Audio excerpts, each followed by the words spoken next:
I wanted to start on time because there is lots to talk about.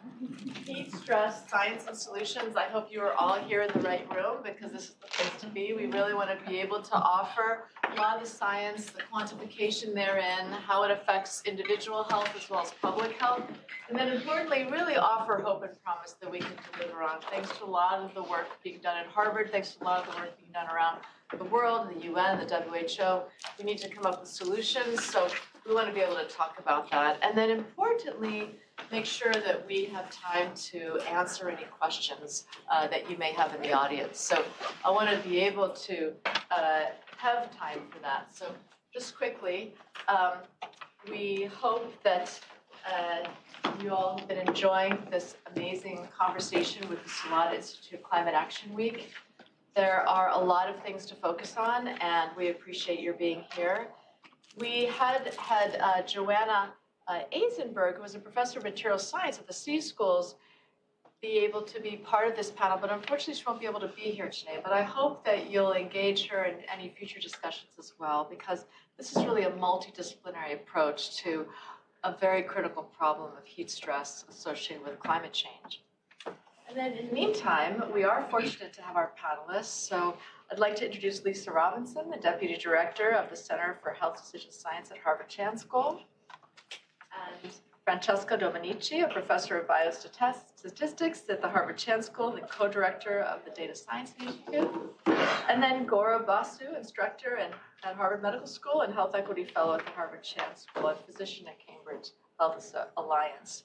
My name is Kari Nadeau. I have the pleasure of being here as your moderator today. I'm the Department Chair for Environmental Health at the Harvard Chan School, as well as Professor of Climate Science and Population Studies. And importantly, one quick note, which is breaking news today, so you all are in the room. Francesca Dominici, as of this morning, we can now announce that she, along with her colleagues at Boston University and the Public Health School, have been awarded a $7 million grant, the first of its kind, from the NIH to create a research coordinating center for climate and health.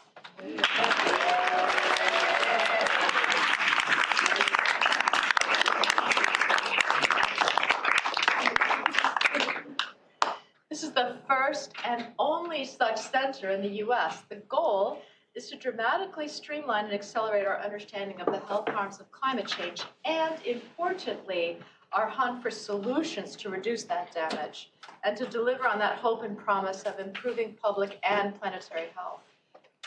The RCC will be a clearinghouse to facilitate data exchange and share best practices. It will also expand capacity for quantitative research in this area. This is a joint venture between Boston University and Harvard School of Public Health to model the collaborative spirit and multidisciplinary spirit that is so essential to this progress in the field. Finally, I'm so proud that all of this groundbreaking research can be done through the RCC in climate change. And I want to turn now to the panel so that we can focus on the time and energy about heat stress, science, and solutions.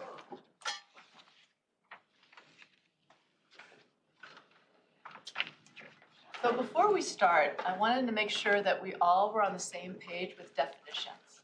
So heat stress is a general term that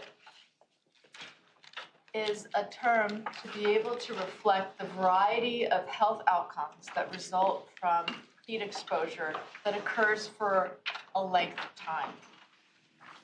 Heat and humidity also play a critical role in how the human body responds to heat. And for that, we measure something called wet bulb temperature. And so we'll be talking about that today in our discussions. And why is this important?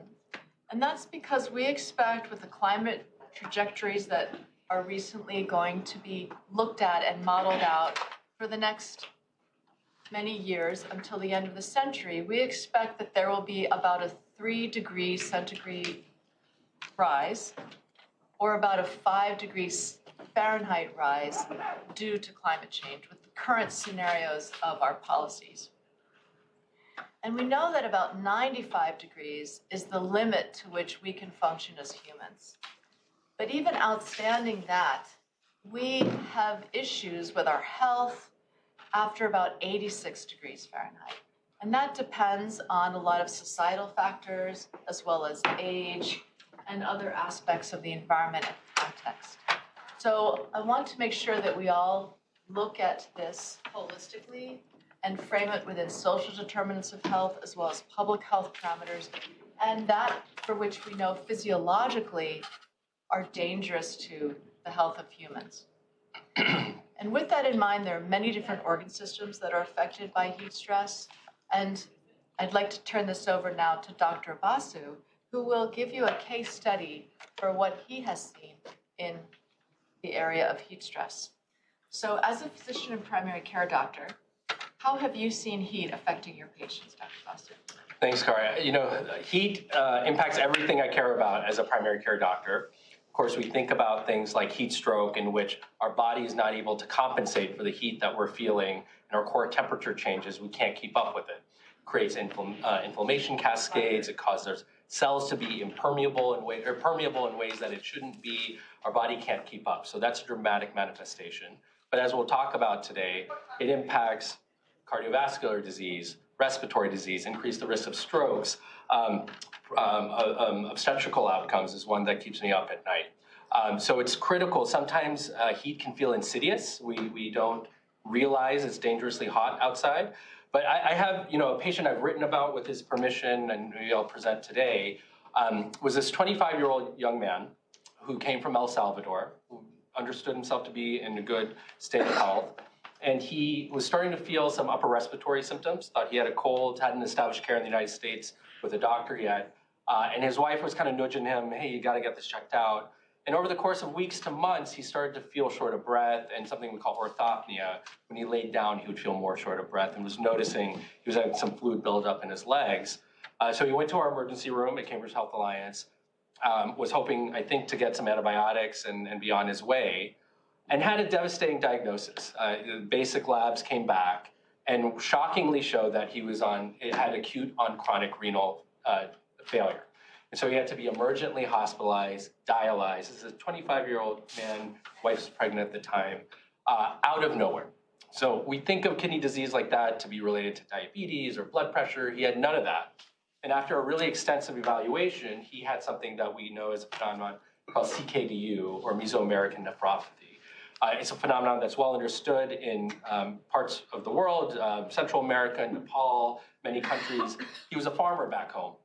And so while he was tending to his crops, taking care of his community, giving them food, he was exposed to severe chronic heat day in and day out.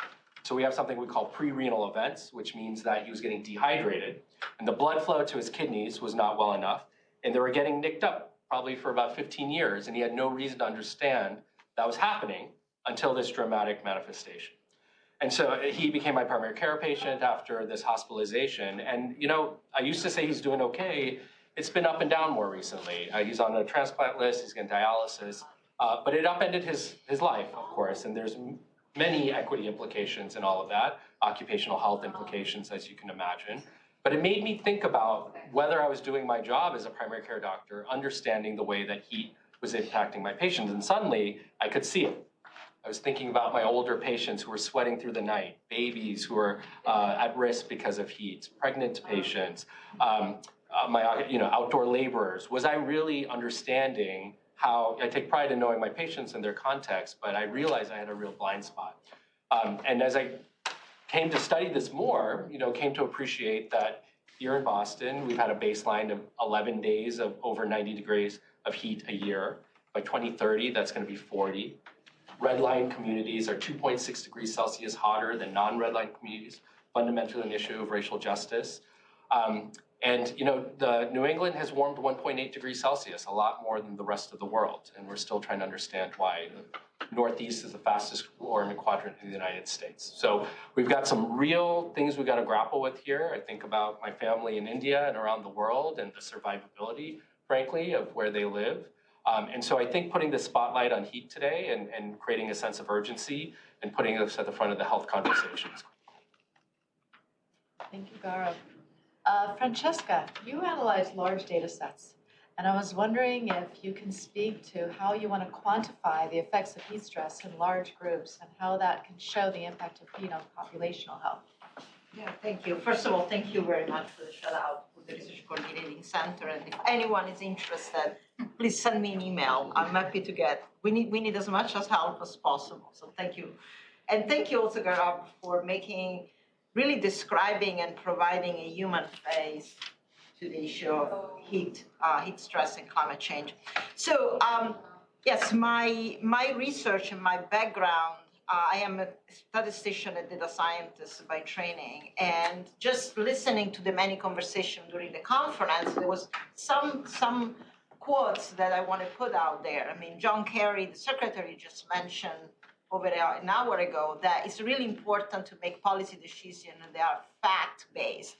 And to me, when we talk about fact-based, it means scientific, validated by rigorous data.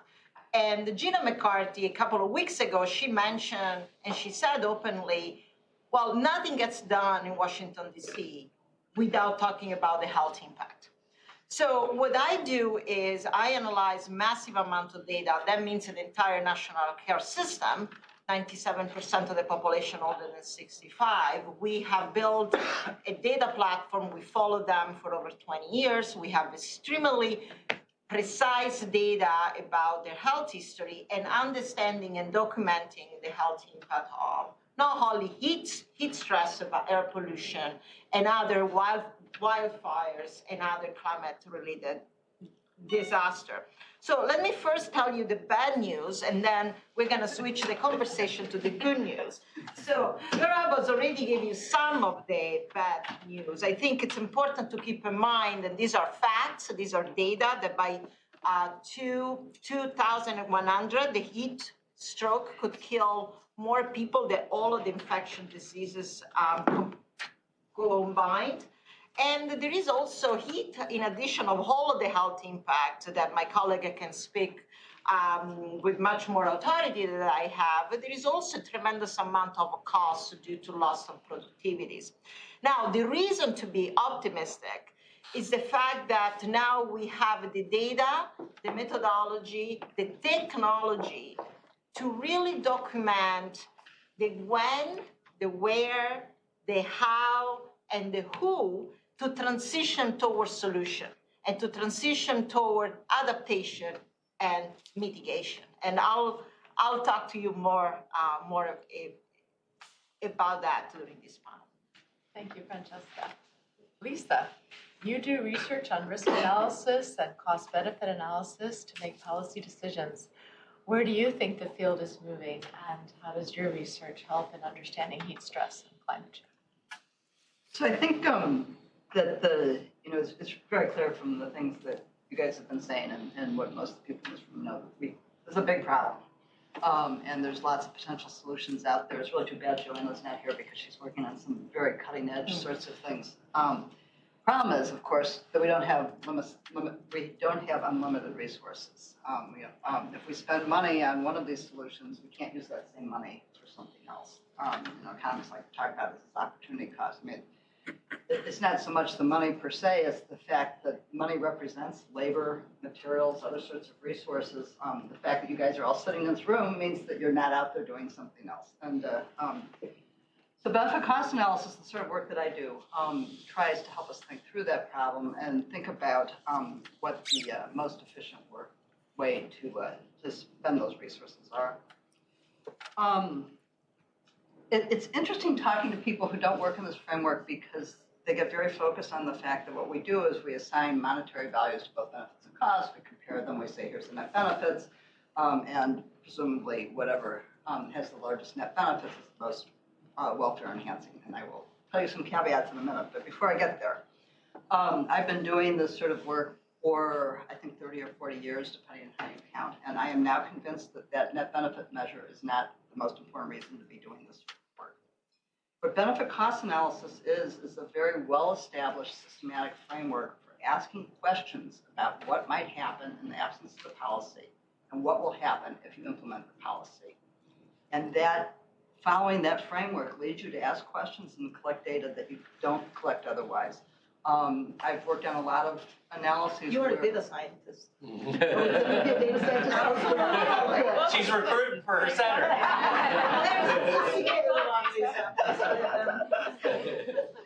I've never quite figured out what I am, but, You are the designer. Sorry. Well, you know, if you're on an airplane and you tell somebody you're an economist, they immediately ask you how the stock market's doing.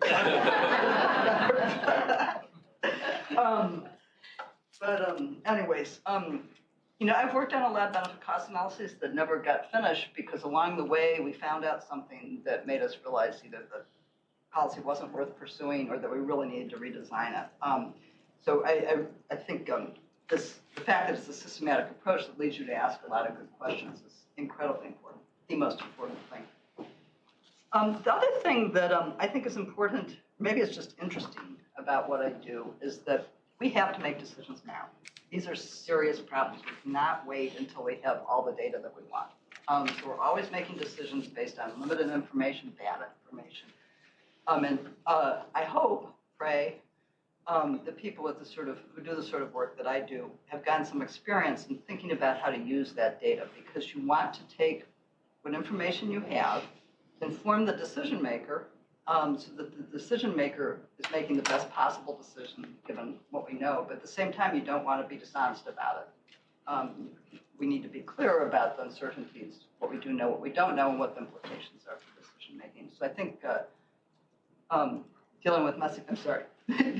Francesca's going to solve all these problems, but we're often dealing with very messy data, and thinking about how to do that is important.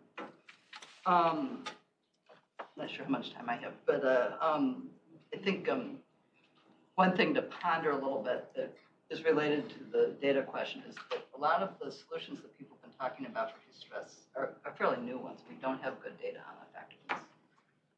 You know, one example is cooling centers. We could build them, but if people don't come, they're not going to do any good.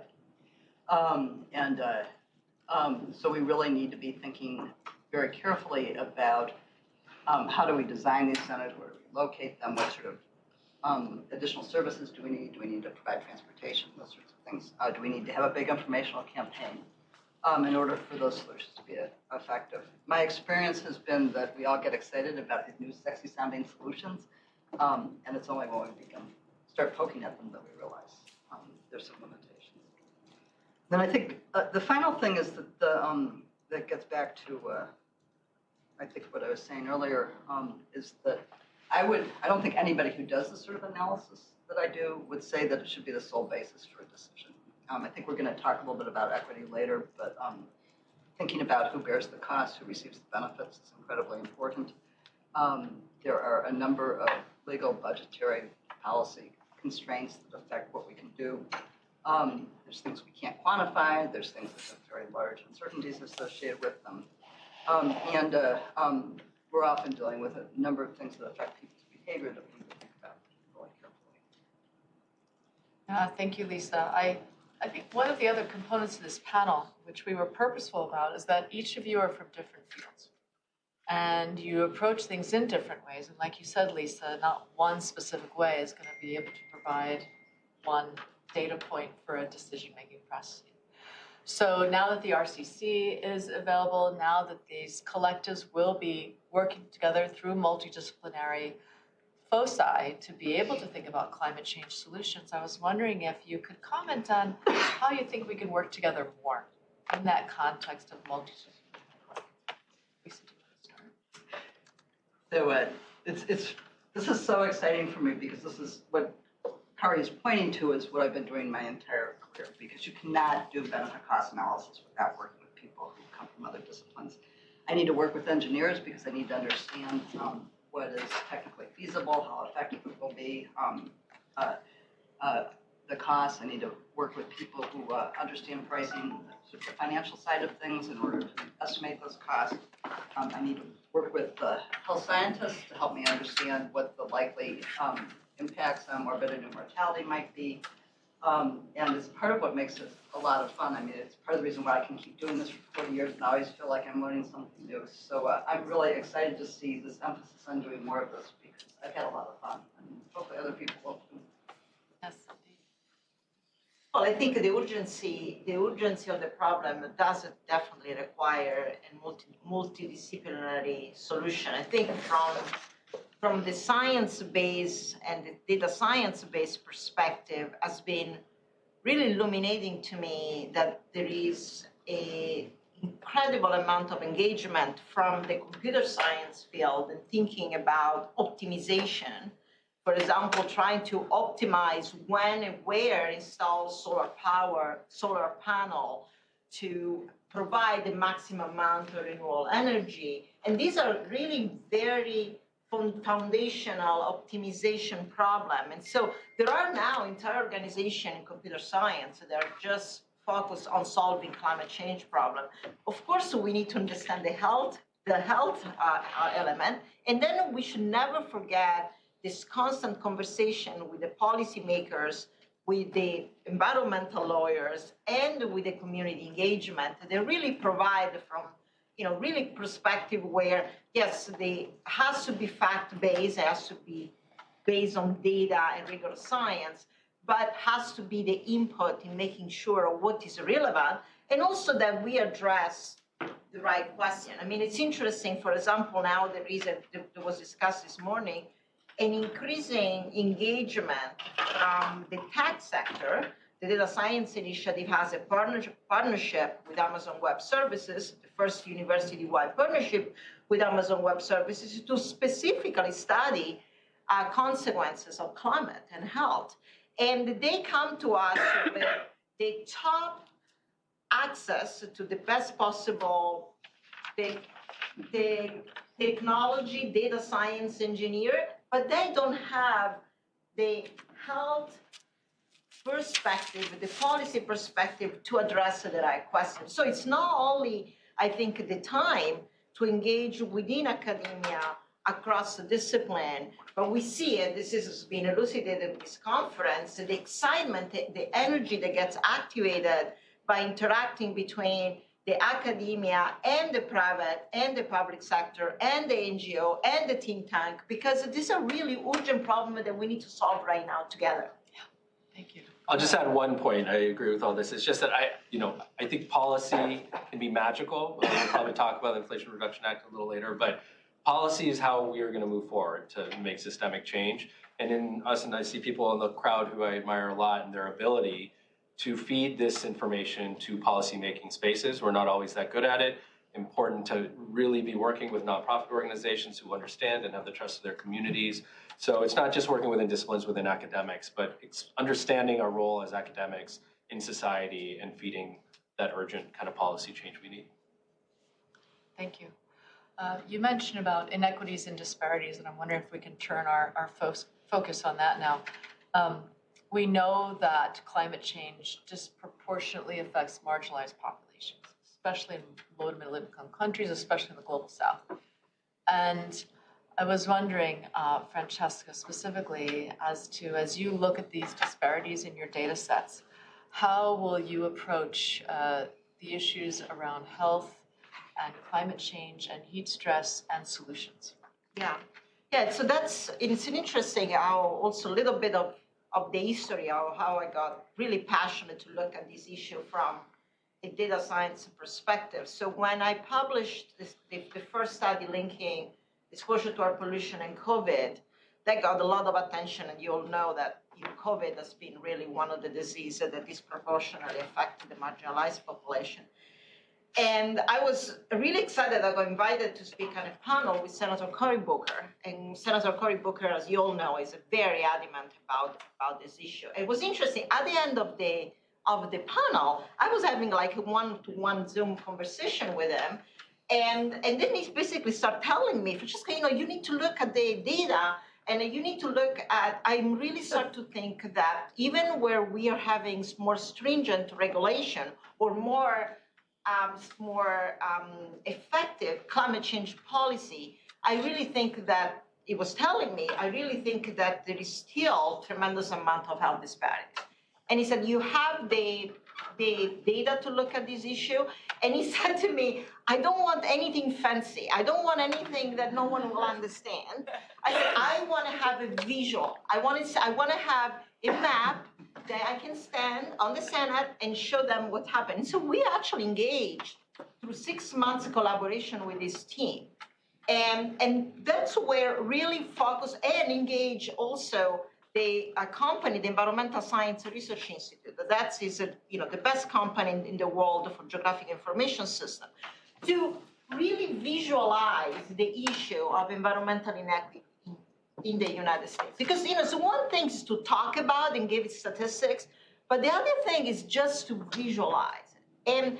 And so that's really has been extremely satisfying, and that actually led him to pass with Kamala Harris a bill just 2 years ago to really solve the issue and address the issue of environmental injustice, which is really talking about the fact that, for example, for air pollution regulation and climate regulation, you don't only need to look at the average, so what happened to an average person, but you need to also making sure that the most marginalized population are benefiting twice as much as the most wealthy population. Because what the data say, and what we illustrated, is that how we're imposing more stringent regulation, often we are only looking at the wealthiest people that they benefit, but the more marginalized are actually paying twice the price. And that has been, talking about the interdisciplinary collaboration. The interaction with them has really opened my eyes in terms of producing science. Of course, we produce science that is extremely sophisticated, and we're really proud of that. But there is also time to produce science that is visually clear, that in naked eye can say, I see these, and we really we really need to solve that problem. Yeah, I think your point is very well taken, because your data and your analysis will only be as good as the data that we provide.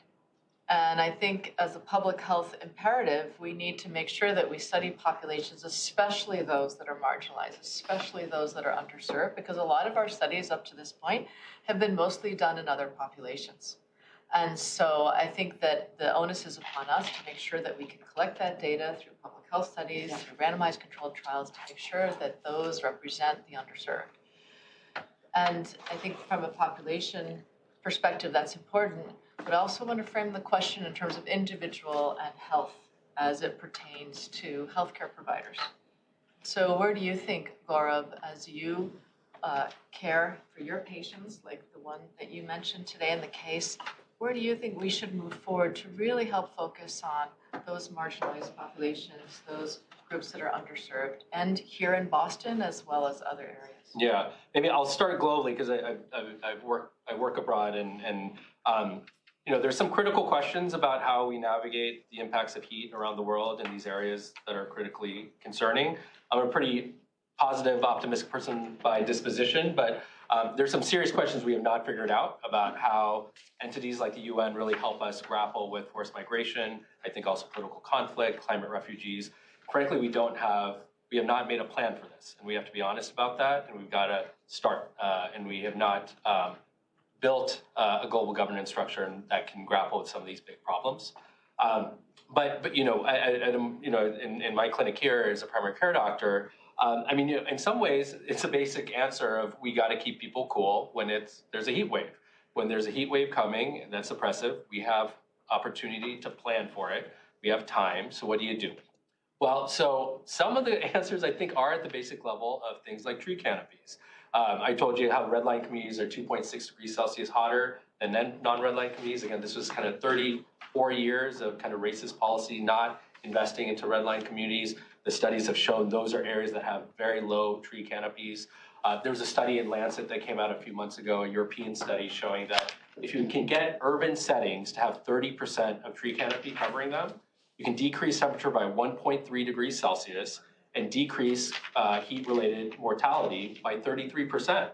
That's a lot, right? And I credit the city of Boston, actually, there's a real plan to invest in that tree canopy infrastructure to do that.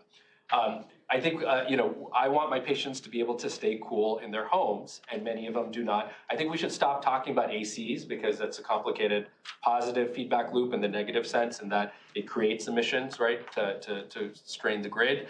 Heat pumps, which is a horrible term, a horrible name, because it cools and heats homes. We need to move directly to that. We need to leapfrog the technology so that we aren't plugging into fossil fuel stuff, but going directly into these climate solutions to keep homes more cool. And then there's the work of what like the healthcare delivery system could do. And so my colleagues at CHEEA, I see Caleb in the crowd here, Ari Bernstein are doing some really, I think, pioneering work here of having things like heat alerts, where again, we'll know when the heat wave is coming, and clinics can get an alarm saying it's coming, you need to start educating your patients. And we can do that. And because the counsel is pretty basic. It's to drink a lot of water, to try to stay in cooler areas, to realize if you're not feeling well, to kind of damp yourself off, make sure, the Chicago heat wave of 1995 killed about, I think, 739 people, most of whom were older and most of whom were socially isolated. And so, again, speaking as kind of my primary care hat here, we got to be proactive about this kind of stuff. But if you ask me in clinic to just do that without a system in place, that's not going to work. So we need systems like these alerts that Caleb's working on to proactively getting folks ready for this. And there's, I think, significant improvements we can have in mortality by doing this. Thank you. Lisa, one thing that I'd like to make sure we mention to the crowd before moving into your discussion on policies and cost-effective modeling. Last week, the US EPA came out with a report on children and climate change and the effect of their health. And one thing that we really need to look at from a public health perspective as well as a health provider perspective is that any one person that is living on this planet now is exposed to more than one exposure event at a time. So, for example, I just came from California. We had low-income populations that were affected by wildfire smoke and heat stress and drought and insecurities in their social factors all at the same time. And what we see in children, for example, is the UNICEF report just came out last year showing that every child now born into this world will be affected by at least one climate change event. And so when you think about the multiplicative nature, perhaps linear but also exponential, of any exposure in any one given time for an individual, especially a child who also is in the vulnerable populations that we're talking about, longitudinally as they move forward in their life, they're going to be then concatenated with these other extreme weather events. And let alone mental stress issues that we also need to make sure are part of this conversation with heat stress and suicide rates increasing and violence increasing. So with that in mind, one of the main foci of the report that came out last week, which I hope you all will read, is looking at solutions and looking at cost-benefit analysis around that, and knowing that some of the learning losses over time, long-term, that you can model out in children exposed to heat stress that's sustained, that those learning losses will lead to economic losses in the workforce, but nevertheless, that the amount of money that it would take annually to reduce heat in schools, for example, is still less than what it would cost our economic system for that type of framework of learning losses in the workforce. So I'm wondering, Lisa, as you think about some of the cost-effective analysis that you do for decision-making and policy-making, what are your considerations of that short-term and long-term framework as we think about populations exposed to these events over the long term? I think it's obviously a very difficult problem. And there's two pieces of it. And one is that when we're thinking about policy interventions, this gets back to the point I was making earlier about effectiveness. We need to be really careful in our thinking about if we do something like put air conditioners in schools. What changes in people's short-term and long-term well-being, not just their health, but other aspects of their well-being, can we actually attribute to the air conditioning, and what is going to persist or not be affected? I don't think there's no easy answer to this, but I think the important thing is making sure that when we're doing these sorts of analyses, we think very broadly, and even if we can't quantify some of these things, we need to make sure that we talk about them in the analysis, and we make sure the decision makers are aware of them. I also think one thing that's really challenging that comes up a lot in the type of work that I'm doing is when you don't have good data, so you can't have quantitative estimates, how do you make sure that decision makers don't overweight or underweight things? As an analyst, you might know that something's small or something's big, but you don't really know what the, you can't put numerical bounds on it. And so one challenge we face is how do how can you express this? And maybe it's by the sorts of pictures you're talking about. How can you express this so that decision makers understand it? I also think that I haven't read the report that you're talking about, Kari, but I think that one of the things that we aim for in benefit cost analysis is very broad measures of well-being. So it's not just you might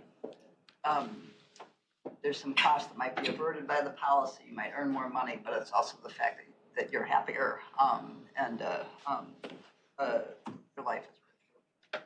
Can I go back for a second to the question on equity, because I think there's something that Francesca said that I think is just so important that I don't want to skip over it.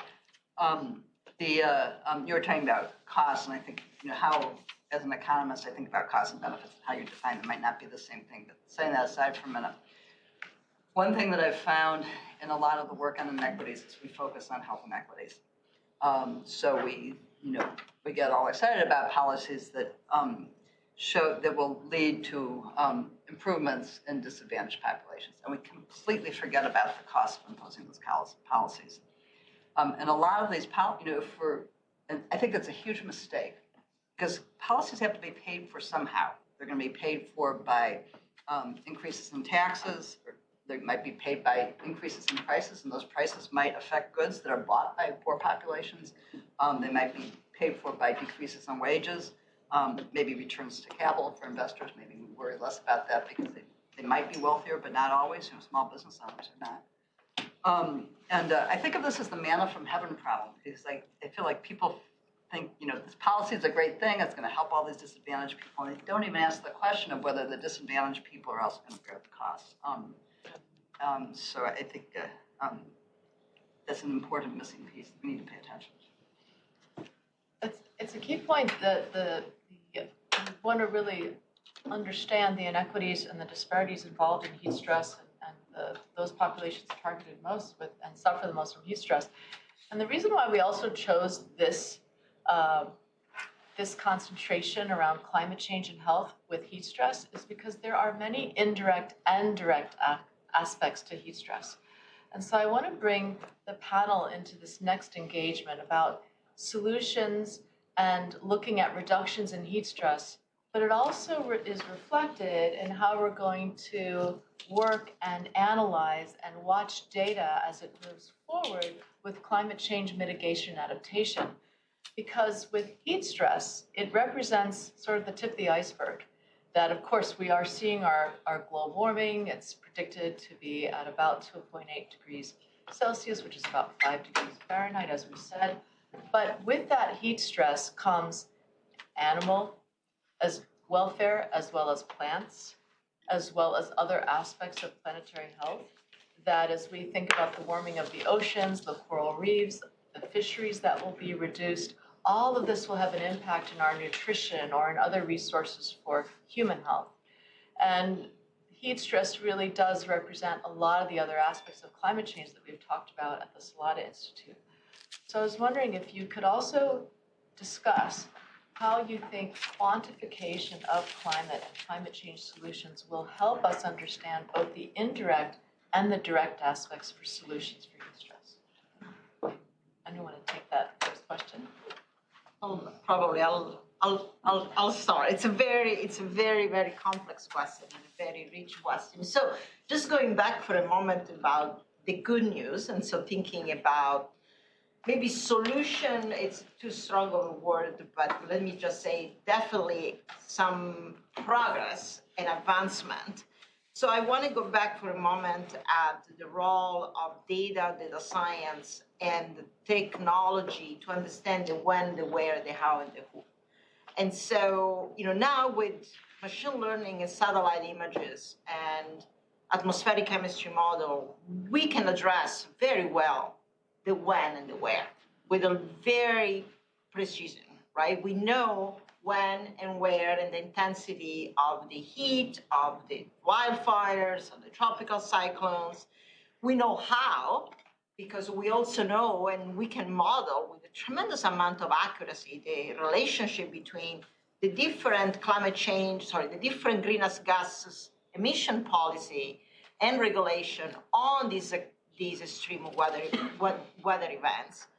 And the very important piece is the how, is the who. Who is the most affected? And traditionally, we used to do this analysis by asking questions like, how are the people in poverty more affected by heat waves? How are the Black population more affected by it? But actually, yes, of course they are. But to be able to provide effective solution, to be able to provide the science to a primary care physician to respond to this is always more complicated. And so we can now characterize with massive amount of data and with artificial intelligence the constellation of concomitant factors and diseases that put someone more at risk for a particular climate-related event. We know, for example, that people are taking certain antipsychotic are responding in a much more adverse effect to heat. The other thing that data can do, and by data I mean not only the usual data set, but I mean, again, satellite, I'm talking about multimodal data. I'm talking about images from satellite. I'm talking about interaction with social media. I'm talking about survey data. I'm talking about cell phone data, right? We can almost in real time evaluate the different intervention and the different policies and, for example, quantify the unexpected, the negative consequences of a policy. So again, I'm not saying that data and data science is going to provide the solution to climate change and health, but I am extremely energized and optimistic the fact that this new wealth of data from multimodal type of data, together with the technological advancement, are really providing a very effective advancement for mitigation and adaptation to be able to really quantify when, the where, the how, and the who. Thank you, Francesca. I know I want to make sure that we have time for questions.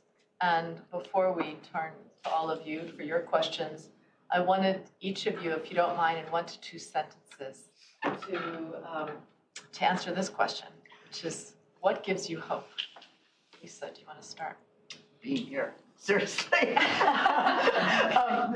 I mean, this is the past few days. I mean, have just been incredibly energizing because it's so exciting to see so many smart people from so many different disciplines, from so many different schools, from so many different industries, people from foundations. It's just watching. I feel like it's watching the magic be made. I just hope we can keep this energy going after we're done. Thank you. Gaurab. It's happening. The solutions are happening. We are in a new era catalytically that we're in. The IRA, I think, is a complete game changer. We heard a lot about it today. It's estimated to decrease U.S. emissions by 40%. I think it's going to be more than that. I think this week the EPA will talk about capping all energy emissions by 2040. EVs, 2/3 of sales in 10 years. When I got into this work, if you asked me, by 2023, if we'd be talking about this, I wouldn't have believed it. And I think we need to feel the wind at our back because profound progress is happening. We don't talk about the High Seas Treaty. We don't talk about the Convention of Biodiversity that took decades to pass. And all of that just passed this past year. The Kigali Amendment for hydrofluorocarbons. There are big things happening. And we have to know our power. We need to know our community is winning right now. We got to make the human faces in front of this, create the moral urgency of it, and just keep going together. Thank you, Gaurab. And Francesca, Yeah, I just see, I completely agree. I think what gives me hope is the fact that I see 100% alignment on commitment for solution from the academic sector, the private sector, the public sector. And so that alignment is something that, in my experience, I've never seen before on any other issue.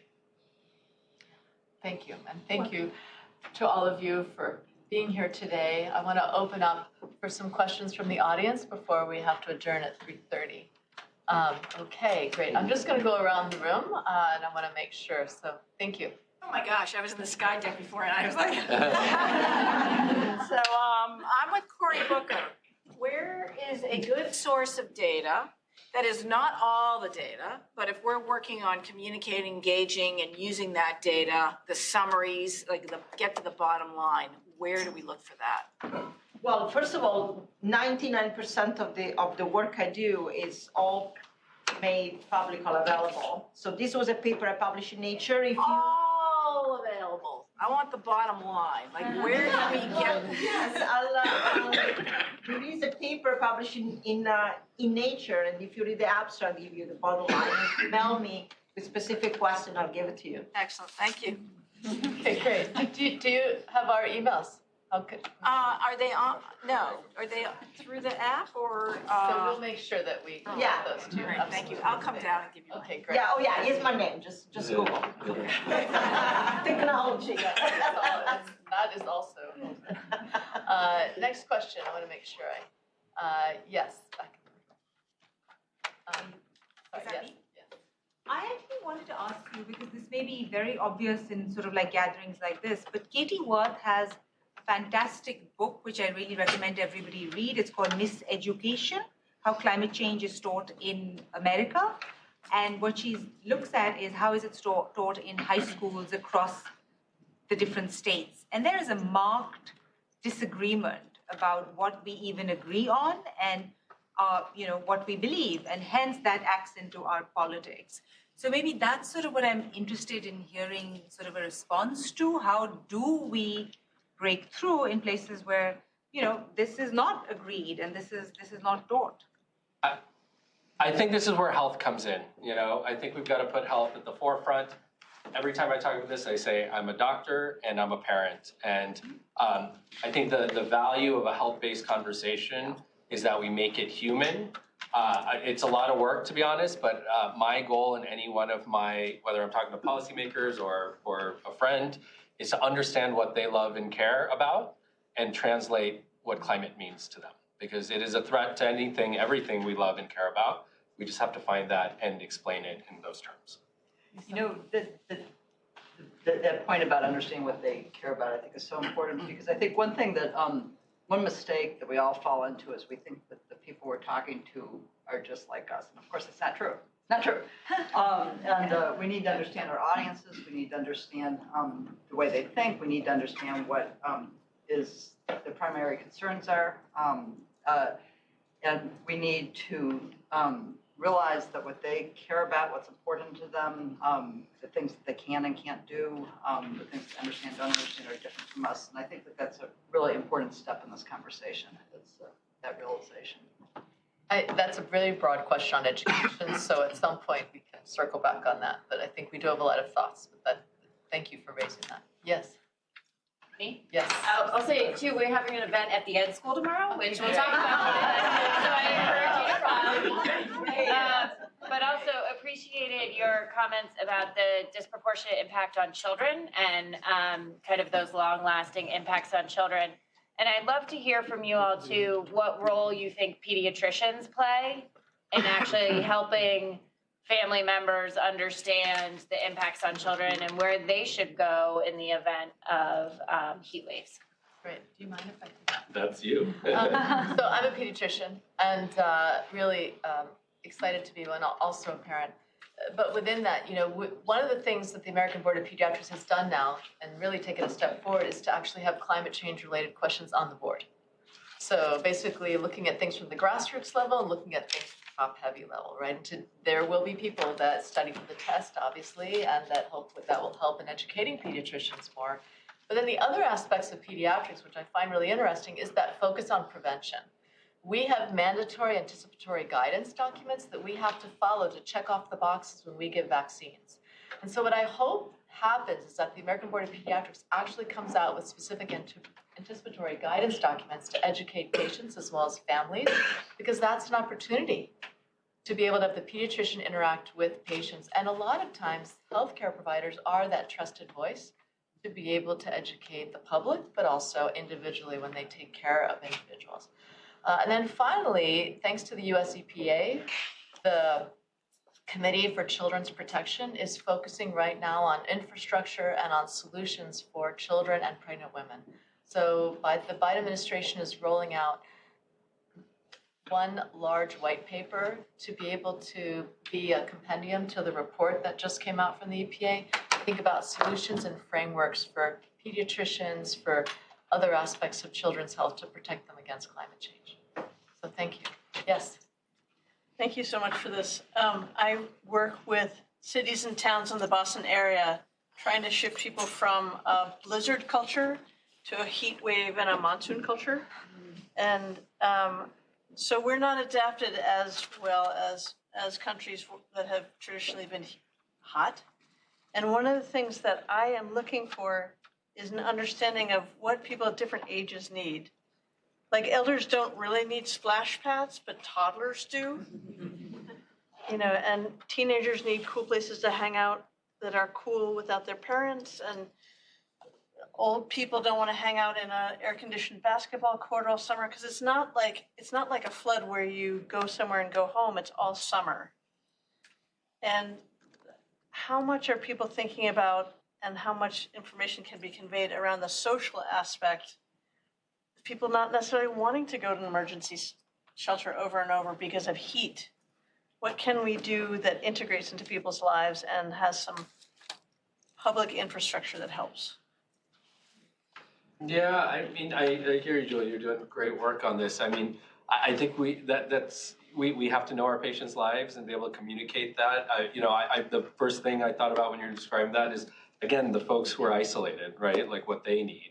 I think that's a big part of this equation, and that touches upon these broader issues of our social fabric and broader questions of how we address that. But I just believe deeply in education. I believe in be able to have people see it and understand it.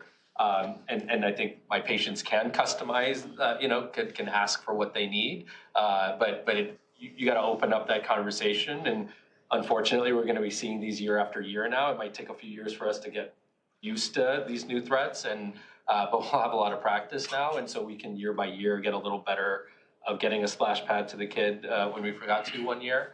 But I think that kind of granular level is going to be really important because some of the cooling centers are not working. We got to be honest about that. People are not going to those, and things we thought worked don't, and we got to iterate and keep going. Yeah, Francesca. Yeah, just want to add, your book providing a patient perspective. I want to provide a scientific perspective, which is, first of all, the data are clear in terms that we know that a 95 degrees day in Boston is much more deadly than a 95 degrees Arizona or in places that are very hot. The other word I think is critical that we haven't mentioned in here is the word called, that what we call heterogeneity. And when heterogeneity, that we respond differently. When we think about policy solution, when we think about the patient, when we think about even like giving a specific treatment, we always think it's going to be effectively no matter what. And an additional complication that you are facing on your day-to-day job is the fact that we need different solutions for different people to be effective. And how do we characterize this different solution? How do we deploy and how we tailor is one of the additional complexity that sometimes we don't appreciate as much. And I think by providing that question, you really are opening our eyes in terms of really how big the heterogeneity of responses is and how we need to think about it. Yeah, and I think if we disaggregate and look at communities, look at context, look at cultures, look at how people are dressing in Canada versus in Arizona, like to deal with these increase in heat stress. And what the data now projects is that in the US, there'll be twice as many days above 95 degrees by 2100. So we need to be ready for this. And for example, Melissa Hoffer yesterday, who's our climate chief for Massachusetts, also said that our housing for low rent, there is no air conditioning in that housing. So for things like that, I'm glad that Massachusetts has a climate action plan. If all of you are interested, it's on the web. These things are being proactively looked at now. But I think as citizens, as people here in the room, we can also approach our government officials and make sure that that heterogeneity is looked at Right. now for solutions. Next question. Yes, Sachin. Thank you for a very engaging discussion. I have a technical question. I was wondering if those of you looking at health data could maybe share some best practices for how you actually ascertain heat stress, given the near universal lack of any clinical data in the populations that will be most affected by heat. There are no digital medical records. How are we going to do any of this work? What is heat mortality? What is heat morbidity? And how are you all thinking about measuring this? And do you mean in the developing country, or you In mean? Africa and India and South Yeah. Asia, where the impact of heat will be the most, if we want to do any modeling, how do you even establish a baseline? What is a heat-related death? How will we measure it? Yeah. I mean, it's, you know more than I do. So. I mean, I think that first of all, right, to have access to the data that give us some sense of the baseline, whatever we define the baseline, or we define what's the baseline mortality absent the presence of heat. And Chris, our colleague Chris Golden has been doing phenomenal work and be able to have access to clinic level data that vary in time and space. It's really very important it varies temporally and spatially. So then you can assess a baseline, and then you can try to understand the excess number of deaths when the temperature is higher than certain level. But the lack of data and the lack of integration of data, better than I do, is one of the biggest obstacles. So Chris provides, I think, Chris Golden, I think it's really an amazing example of working for over 10 years with the Madagascar government and building, and that's where it comes back to building a relationship of trust with the Minister of Health to be able to have access to the 100%. Is that DHIS2 data? But it's more than that. He has individual level data for clinics, both as part of the government and the private clinic as well. So, yeah, it is complex. On the other hand, though, and I don't want to now talk for hours, is I think it's important to quantify the mortality related to heat. I think it's good enough if we provide a lower bound and upper bound. I don't think we need to know exactly, right? So in one hand, yes, there is issues with data. On the other hand, I think to make an action, you don't need to know the precise number of deaths because it's going to be high and it's going to be bad. Okay, so one more question, and then I'm sorry, for this side of the room, I want to make sure that we end at 3:30, but that please feel free to come up.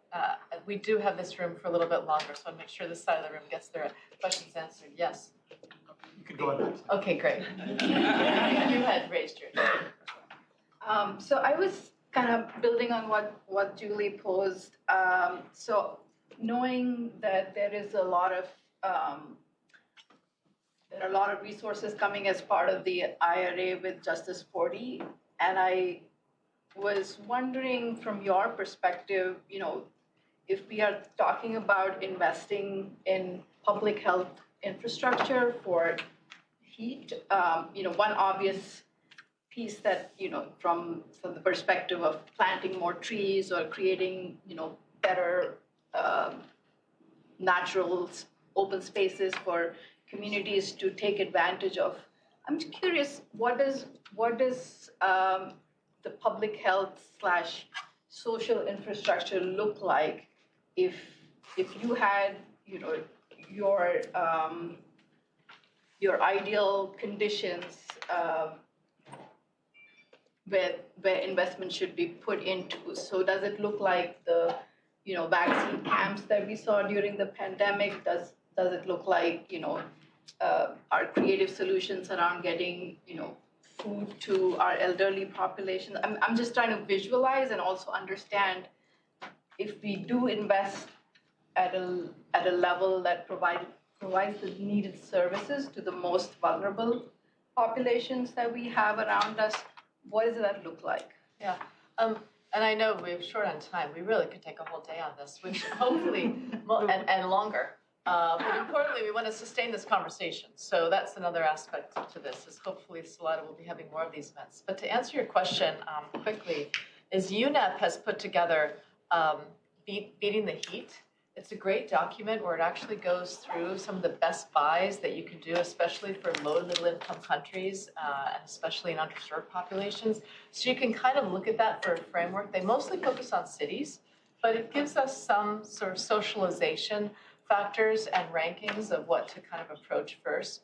So this is the United Nations Environmental Program. So I hope that that's helpful. I still think that these allow us to start somewhere and then to build from that and test it. Because all of what we're talking about today, knowing the science, knowing the evidence, looking at the data, looking at solutions, it's an iterative process, right? We need to make sure that we understand. We can make models, we can make projections, but we're only as good as our data. So we need to make sure we continue to live it and to be able to understand it and then digest it. And I wanna thank you all for coming today.